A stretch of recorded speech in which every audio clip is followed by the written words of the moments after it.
Okay, we are moving on to Chapter 2. Our learning target today, you can solve one-step equations with multiple operations. Right away, we're delving into some good algebra, solving one-step equations. One step means I have to do one thing to get the variable alone. Vocab you need to know, that's the heart of algebra. Inverse operations. Inverse operation undoes the current operation. Inverse operation undoes the current operation. Whoops.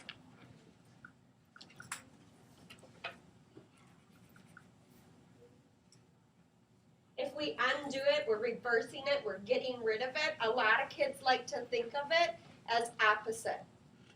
Inverse means opposite. If you think about the inverse of a fraction, 1/2 is 2/1. We just kind of flipped it. We did the opposite. Okay? So lots of kids like to think of it that way. And if that's your strategy, that's fine. Solving equations, when I say solve, that means I want to know what x equals. And if I want to know what x or a variable equals, you need it by itself. So you get the variable alone.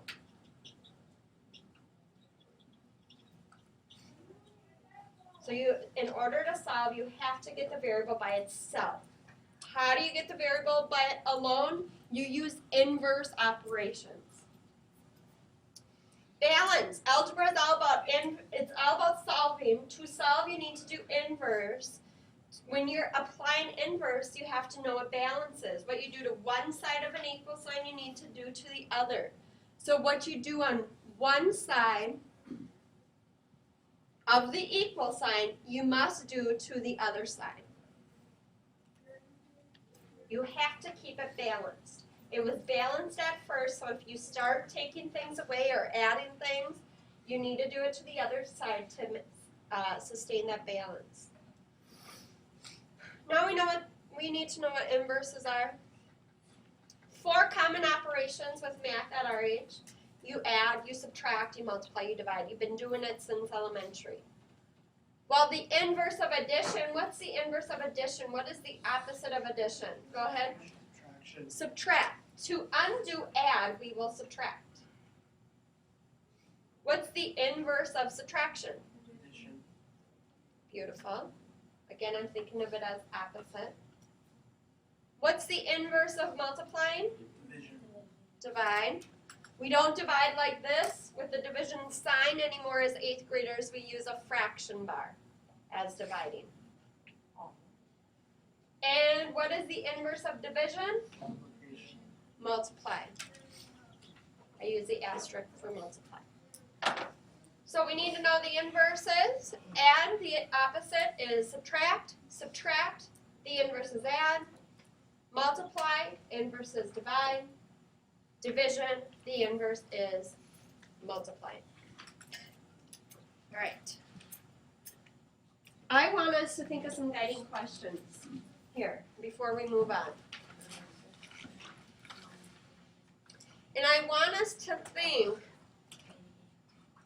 there's 2 main things going on this page. We have our vocab and we have our operations, our inverses. I would say, what are the 3 main vocabulary words with algebra? There's 3 of them. There's inverse, solving, and balance. The 3 main vocab words. So I would say, what are the 3 vocab words with algebra?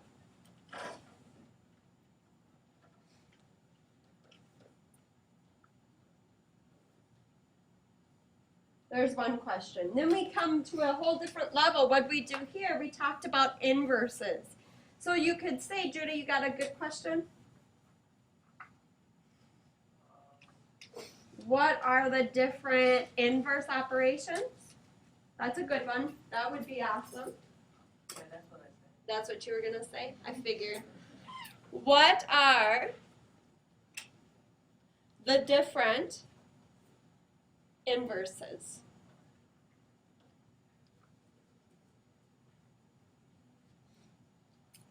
Okay. So those are 2 guiding questions that help us with this page here. All right, next page. First topic, we are going to solve equations. We need to know their steps. The first thing I do, I always say to myself, what am I doing to the variable? Am I adding, am I subtracting, am I dividing, am I multiplying? And then I determine what inverse I am going to use. So the first thing you want to do is, how do you undo what is being done to the variable? What is the inverse? And then secondly, we do the inverse to both sides. So we determine what inverse we're going to use, and we do it to both sides. And really all we got is this it on this page, right? I can do my guided question right now. How do I solve an equation? That would be my guided question.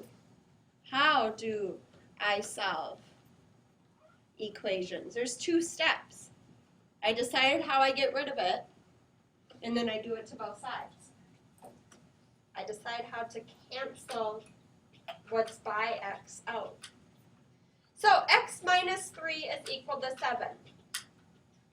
X minus 3. So I'm subtracting. What's the inverse of subtract? Addition. So I'm going to add 3 to get rid of that 3. Well, if I add 3 on this side, I need to add 3 on the other. And then that cancels out. X is equal to 10. Now, I know this is some stuff you can do mentally in your head, but I don't want you to do it. Okay? I don't want you to do it mentally because you need to know how to apply inverse operations. So all work must be shown. And for a class, I fully expect all work to be shown. If you do not show work, I will not take it. Okay? X plus 4 is equal to negative 9. I want to get x alone. If this is plus 4, how do I move it? I'm going to minus 4 to both sides. That cancels out. And I get x is equal to negative 9 minus 4 is the same as saying negative 9 plus a negative 4. 9 plus 4 is 13. Keep it negative.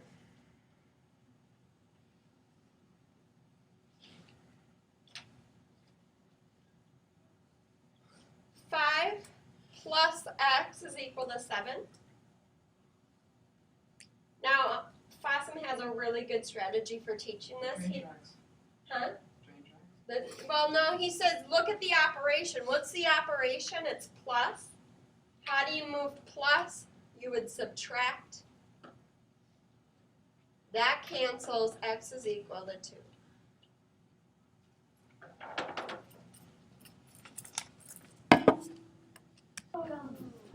All right, the next page is all about practice. That's all we're doing, just practicing. So remembering that inverse or else solving equations means get the variable alone, apply inverse operation to both sides to keep that balance. The inverse of minus 5 would be plus 5, so I would plus 5 to both sides. X is equal. Now I'm adding different signs. A negative 11 plus 5. 11 minus 5 is 6. And then which one is further from 0, the negative or the positive? Negative, so it would be negative 6.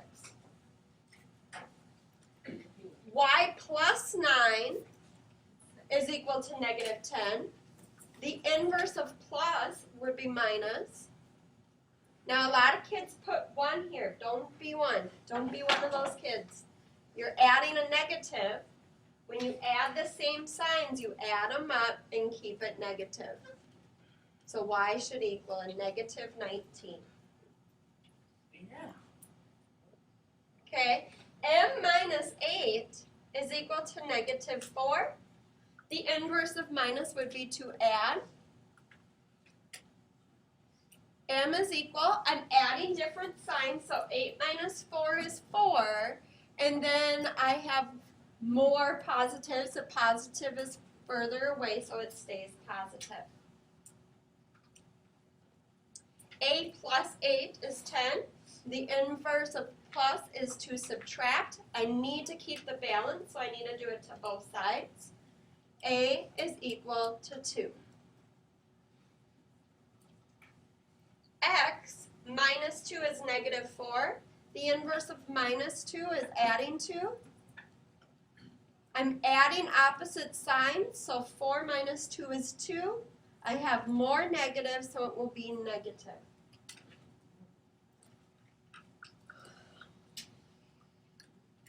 X plus 9 is 6. The opposite of plus is subtract. 6 minus 9, a lot of us can just realize it's negative 3. Or you could say 9 minus 6 is 3. There would be more negatives, turning this into plus a negative. Can't see it good, but. Okay, we're almost there. Whoa. I don't know. Okay. Y plus 5 is equal to a negative 1. The opposite of plus 5 is to subtract 5. If I subtract 5 on that side, I need to subtract it on the other. Y is equal to negative 1 plus a negative 5, because when you subtract, you add a negative. Y is negative 6. All right, x plus 11, 3 equals x plus 11. The inverse of plus 11 would be to subtract 11. 3 minus 11 would be a negative 8 is equal to x. There we go. All right, that's some good practice with those. Now we're going to move on to multiplying and dividing examples. So we did adding and subtracting. Now we're going to multiply, divide. Just remember what the opposite is. Remember, a fraction means divide. Okay, a fraction means divide. So the opposite of divide is to multiply. So 3x is equal to 33. That's 3 times x. How do you move times? Divide. Show it with the division bar. Divide by 3. To both sides. Keep that balance. And I get x is equal to 11. Negative 2x equals 20. How do I move that negative 2? How do I get rid of it? Divide. Divide by negative 2. Divide by negative 2. X is equal 20 divided by negative 2 would be negative 10.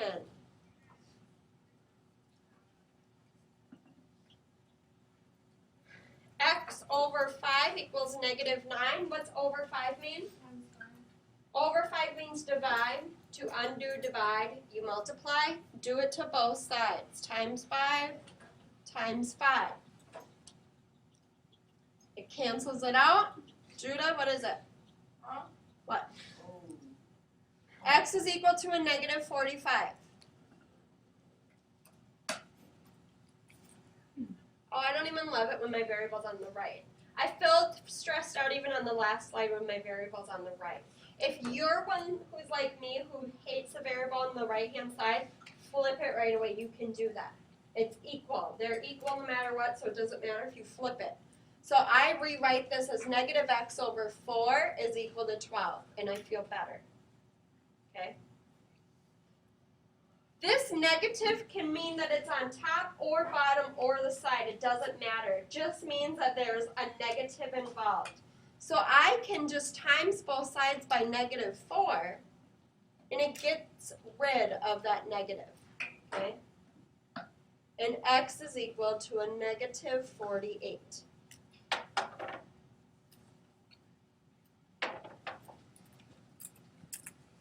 Fraction equations. As 8th graders, you will encounter them a lot. First thing you want to do, if it's a whole number, put a 1 on the bottom. If it's a whole number, put a 1 on the bottom. That's all. If it's a whole number, put a 1 on the bottom. Secondly, we're going to multiply both sides. How do you cancel out a fraction? You get its reciprocal. So you'll multiply both sides by the reciprocal. Remember, reciprocal means opposite.